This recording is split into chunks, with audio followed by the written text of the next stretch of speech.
Di video ini gue mau ngebahas magnetic smartphone cooler dari FlyDigi, yaitu FlyDigi B8X yang dibanderol dengan harga 850.000 ketika review ini gue buat. Di dalam paket penjualannya kita akan mendapatkan kartu garansi, brosur produk FlyDigi, kabel USB-C yang panjang itu 1,5 meter, magnetic pad, dan juga FlyDigi B8X-nya sendiri. Dari sisi tampilan, FlyDigi B8X ini punya warna putih yang menurut gue futuristik, elegan, tapi nggak norak ya. Di bagian sampingnya itu ada aluminium fins berwarna biru, dan di bagian atasnya itu ada triangle mesh yang dikelilingi oleh LED diffuser yang berguna untuk menutupi fan yang berukuran 50 mm.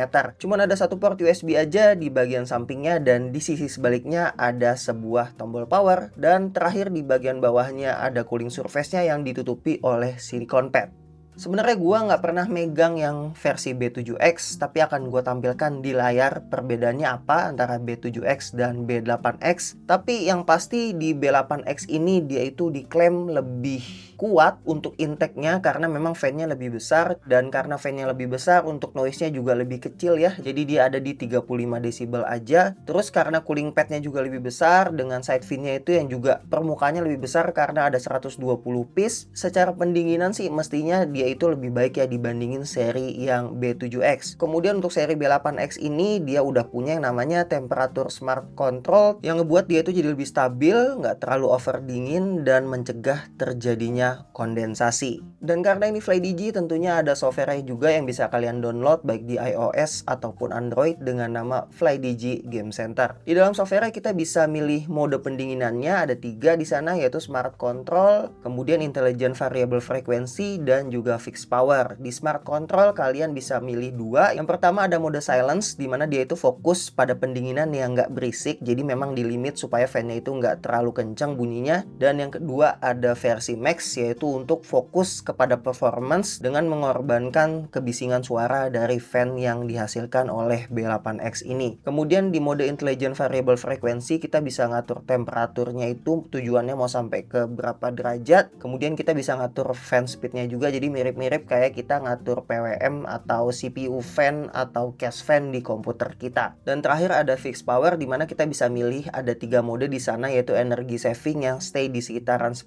watt, kemudian Strong yang stay di sekitaran 20 watt, dan Max yang di sekitaran 30 watt. Kemudian ada pengaturan untuk penggantian mode ketika tombol powernya ini ditahan. Lanjut lagi ke lighting, di sana kita bisa ngatur speed, ngatur mode, ngatur warnanya, ngatur brightness-nya, kemudian bisa dimatiin juga kalau misalnya nggak mau pakai LED. Dan untuk warnanya sendiri itu bisa diatur berdasarkan mode yang tadi kita pilih. Misalnya Smart Control dia punya mode sendiri, kemudian Fixed Mode kita bisa ganti LED-nya seperti apa, dan juga di Intelligent Variable Frequency kita juga bisa atur warna LED-nya. Jadi kita bisa tahu mode yang dipakai itu apa berdasarkan warna LED yang ada di smartphone cooler ini. Kemudian di menu Cooling State kita bisa ngelihat suhu padnya berapa, suhu radiatornya gimana, fan speednya berapa RPM, dan kekuatan coolingnya gimana. Terutama untuk kalian yang pakai variabel Intelligent Frequency supaya tahu kira-kira settingan yang pas itu seperti apa. Terus ada mode untuk Auto Protect Mechanism. Di sini sebenarnya nggak bisa diapa-apain, cuma mau nunjukin aja ke kita bahwa FlyDigi itu punya sistem untuk nge-shutdown coolernya ketika internal partnya itu udah overheat. Kemudian ada menu Schedule Shutdown, dimana kita bisa ngatur dia itu matinya setelah berapa menit gitu kalau misalnya emang kita mau bikin kayak gitu. Kemudian ada menu Overclock Experience buat nyobain full powernya fan ini yang mestinya bisa bikin air di atasnya itu jadi beku, jadi kristal, tapi kebetulan ketika gue coba nggak sampai kayak gitu. Mungkin karena suhu di ruangan gue ini nggak terlalu dingin atau mungkin terlalu panas juga ya, gue juga nggak paham. Dan terakhir ada menu untuk upgrade firmware-nya, siapa tahu ada perubahan atau ada update yang ngebuat cooler ini jadi lebih baik lagi.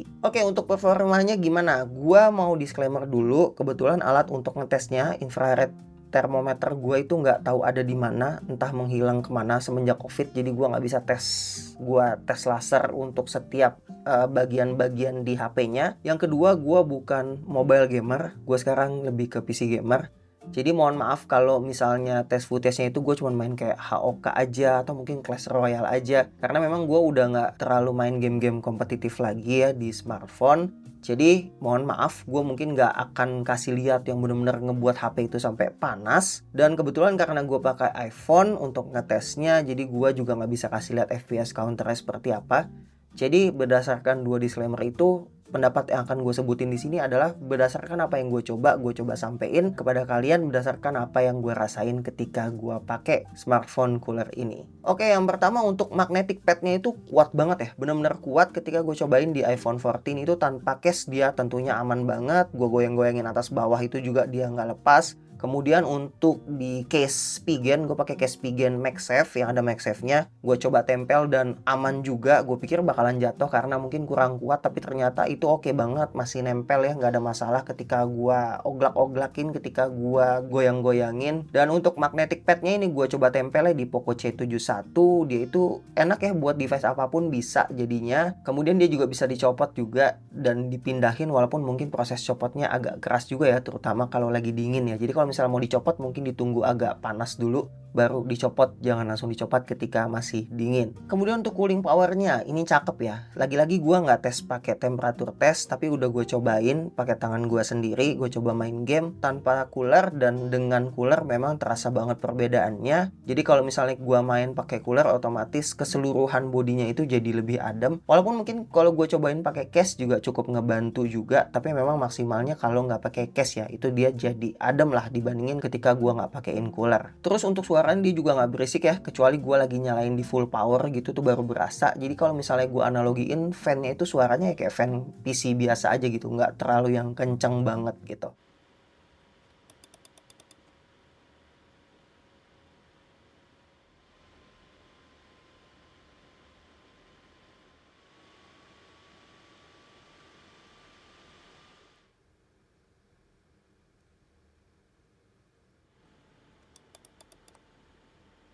Kemudian jari gue juga nggak panas ya ketika gue pakai cooler ini, karena untuk B8X ini anginnya itu bukan dari depan disedot terus keluar ke samping ya. Jadi anginnya itu dari samping disedot terus keluar ke depan. Jadi otomatis ketika anginnya keluar ya ke arah luar gitu, bukan ke arah jari kita. Yang udah gue cobain ternyata ya jadi nggak ada masalah. Beda sama cooler yang nyedot dari depan terus dikeluarin lewat samping, yang otomatis panas dari dalamnya itu ketransfer juga ke jari kita, yang mungkin ngebuat kita jadi nggak nyaman ketika main game. Terus sesuai dengan yang gue tulis di judul, kalau kita lagi main game terus kita pasangin cooler, otomatis kita bisa mencegah yang namanya throttling. Kalau misalnya udah panas semua komponennya, otomatis FPS-nya itu bakalan gampang turun ya. Jadi ada spike menurun, itu biasanya karena terlalu panas terus throttling. Jadi kinerjanya itu jadi tertahan lah di situ. Nah, kalau misalnya kita pakein cooler, otomatis dia jadi adem terus kan, dan itu yang ngebuat performa kita ketika main game itu juga jadi lebih maksimal. Terutama untuk di game-game yang ada satu titik berat gitu, misalnya kalau lagi PUBG ada banyak orang di satu tempat terus lagi adegan fighting, lagi adegan tembak-tembakan. Nah, di situ biasanya FPS bisa turun tuh kalau rame orang. Kalau lagi main Mobile Legends biasanya ketemu di mid lagi rame terus semuanya ngeluarin ulti. Nah, itu juga bisa bikin throttling, terutama kalau misalnya panas banget ya otomatis FPS-nya turun. Nah, kalau misalnya pakai cooler dia jadi lebih adem, otomatis FPS-nya juga masih bisa ketahan ya, di luar smartphone kalian itu kuat apa enggak ya untuk mainin game tersebut. Terus yang kedua, dengan kita pakai cooler otomatis baterainya juga jadi lebih awet. Memang gua nggak akan tulis secara saintifik di sini, tapi ketika kita ngecharge atau kita main game, energi yang dihasilkan dari baterai itu selain power, dia juga menghasilkan panas. Nah, panasnya itu yang ngebuat ion-ion yang di dalam baterai itu bergerak lebih cepat, yang bisa nurunin istilahnya daya tahan jangka panjang dari sebuah baterai. Nah, kalau misalnya kita ademin, ya otomatis untuk hal-hal tersebut bisa dicegah. Kemudian untuk fitur quick switch mode, ketika kita tahan tombol power ini agak lama, kita bisa ganti misalnya dari smart ke fixed mode gitu. Jadi itu cukup efisien juga, misalnya kita lagi pengen main game santai, kita pakai yang smart, atau kita lagi bener-bener yang panas banget, kita bisa ganti ke fixed mode dengan tekan tombol power ini aja. Nah, berhubungan dengan fixed mode, gue udah cobain dan ternyata ada kasus overheating. Nah, kasusnya itu biasanya itu terjadi ketika kita pakai yang strong atau max. Karena kalau gue cobain lama banget, dia itu nggak ada overheating sama sekali. Jadi menurut gue nggak ada masalah. Tapi ketika gue cobain di strong, di 20 watt, dia itu maksimal di 14 menit aja. Dan untuk yang di max, dia itu maksimal di 4 menit aja, dia udah langsung overheat dan mati sendiri ya. Karena memang ada IC overheat control kontrolnya, jadi dia udah aman banget, tapi ya cuman bisa dipakai 4 menit aja. Jadi sebenarnya gue sih lebih milih yang smart control aja ya. Jadi kalau misalnya kita main di sekolah, di kampus, di perpus, di kantor, pilih aja yang smart control yang silence gitu. Jadi ademnya dapat, performanya juga masih oke. Karena menurut gue untuk preset smart control ini udah bagus banget. Dan kalau kita pengen yang lebih kompetitif gitu gamenya, kita bisa ganti yang max, terutama kalau misalnya kalian itu misalnya main di rumah atau main di warkop yang nggak ada masalah soal keberisikan fan-nya tadi, kalian ganti aja pakai yang smart control max dan ini udah perfect banget ya kalau menurut gua. Terus untuk fixed mode bagusnya dipakainya kapan dan kenapa dia harus ada gitu, sedangkan yang smart controlnya aja udah bagus. Dari yang gua simpulin sih, jadi sebenarnya kalau kalian main yang game casual aja, yang Genshin Impact gitu, casualan tapi memang panas karena grafisnya juga tinggi butuhnya, kalian pakai yang smart control yang silence aja udah cukup gitu. Kalau misalnya kalian pengen yang lebih ke kompetitif, PUBG, COD, kalian pakai yang max itu udah cakep banget. Tapi misal ketika kalian pengen main game yang bikin panas handphone apapun itu, tapi kalian nggak pengen pakai cooler ini karena memang ada yang merasa nggak nyaman gitu, tapi kalian pengen butuh yang adem gitu, jadi kayak main satu match terus tiba-tiba HP-nya udah panas tapi harus ke match selanjutnya. Nah itu dia fungsinya fixed mode. Kalian bisa pakai fixed mode, tinggal ditempel aja ke device kalian yang panas, pasangin yang strong 14 menit atau pakein yang max 4 menit, abis itu HP kalian udah pasti adem banget dan siap dipakai buat match selanjutnya. Atau mungkin kasus selanjutnya ketika kalian pengen ngecharge tapi HP-nya itu pengennya tetap adem. Karena banyak kan berseliweran kalau misalnya ngecharge itu bisa bikin BH jadi turun karena ketika ngecharge itu panas. Jangan pakai yang fast charging, harus pakai kabel ini, harus pakai charger itu. Ya memang benar ya, kayak yang gue bilang tadi, kalau misalnya baterai panas, otomatis secara durabilitasnya akan menurun gitu. Kalau kalian parno, nah pakein aja yang fixed mode, yang energi saving sambil di charge dan itu adem banget. Cuman gue sih ya nggak bakalan sampai kayak gitu juga ya.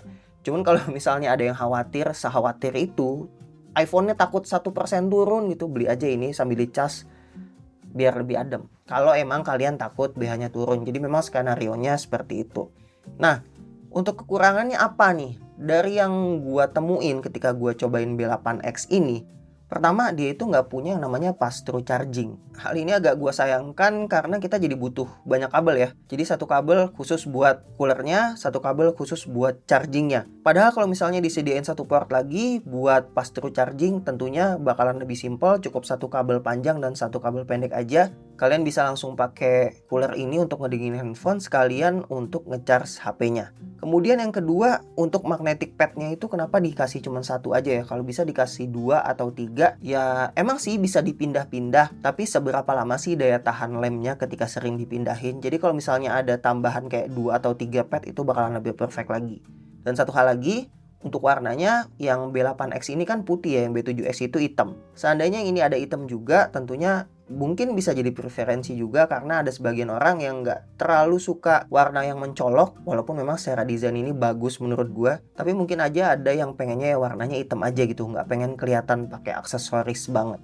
Itu aja sih dari gue ya. Dan kalau kalian tanya kesimpulannya seperti apa, di harganya yang 850.000 menurut gua cooler ini cukup premium ya. Memang yang lebih murah itu opsinya banyak, tapi lagi-lagi setiap gue nge-review produk FlyDigi, kalian itu beli brandnya ya, karena dari sisi build quality-nya, dari sisi desainnya, dari sisi fitur-fiturnya, dari sisi software-nya, terus after sales-nya, ya udah jelas dia itu emang bagus, tapi memang harganya di 850.000. Jadi mungkin cooler ini bukan buat yang suka mendang-mending ya, apalagi kalau misalnya HP-nya mohon maaf cuman yang pakai Poco C71 atau cuman pakai Redmi aja. Kayaknya ini agak overpriced untuk kalian beli gitu. Tapi kalau misalnya kalian pakai ini untuk HP mid-range, Xiaomi 14T, Samsung, atau misalnya kalian pakai flagship S25 atau iPhone yang memang ini ke iPhone tinggal plug and play aja, menurut gue ini sih worth it ya, karena kalian cukup beli sekali aja dan ini bisa dipakai lama banget, terutama dia punya fitur yang namanya overheating control tadi. Jadi balik lagi ke preferensi kalian worth it atau enggak, berdasarkan budget juga, berdasarkan smartphone yang kalian pakai itu juga apa. Jadi bebas aja, kalau ada budget silahkan beli yang ini kalau yang pengen premium banget, atau kalau misalnya handphonenya biasa aja, pengen cooler yang cukup dalam tanda kutip menyesuaikan dengan handphone dan budget kalian. Sebenarnya secara fungsi sama aja, tapi mungkin beda di durabilitas dan fiturnya aja. Jadi itu aja pendapat dari gua. Kalau kalian minat seperti biasa linknya ada di bawah atau bisa langsung ke produk YouTube Shopping di bawah kiri video ini. Kurang lebihnya mohon maaf. See you on the next video. Assalamualaikum warahmatullahi wabarakatuh.